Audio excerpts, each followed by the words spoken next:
2022 yılının 1 sentyabrında her birimizin kılığında şunday uy es kaldıracak. Çünkü nihayet 22 yıldan sonra bizim gimnaziya okuşuları hem okutuşuları üzerinin binalarını yavlap aldılar. Yavlap alı dürüst eken.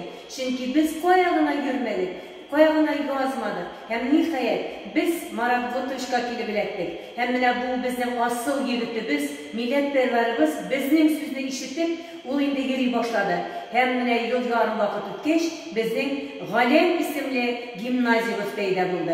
Hem bugün biz indi bizning gerekli vakitte işleyen okutuşlarımızını, jeyiştirişlerimizni, anlasın şefkat tutaşlarını şakırıp bizning kollektiv bilen, okuşlarımız bilen alarını ilkenler hem okutuşlar günü bilen şın kümülümüzden kutlayız.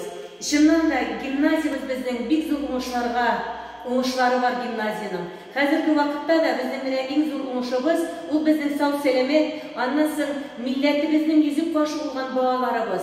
Allah totaşça, eybetlekine okup, totaşça terbiye alıp, şın ziyalı, total yigitleri hem kızları bulup çıgalar.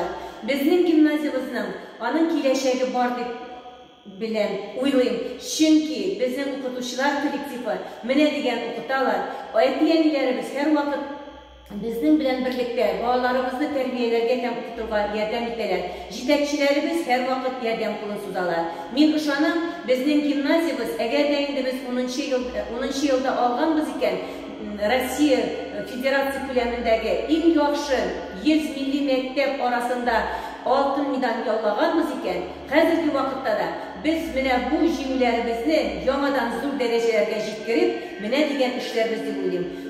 Bu fırsattan faydalanıp barlık respublikamızın barlık mektep okutuşların yakınlaşıp kelgen okutuşlar günü bilen şın kümülden kutlayman.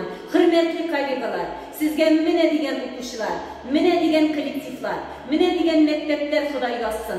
Her birimizin yüzünden yılmayıp gitmesin. Şartlı kuanışlarga tirilip maturitet yeşerge yazsın. Beyren bilen sizni.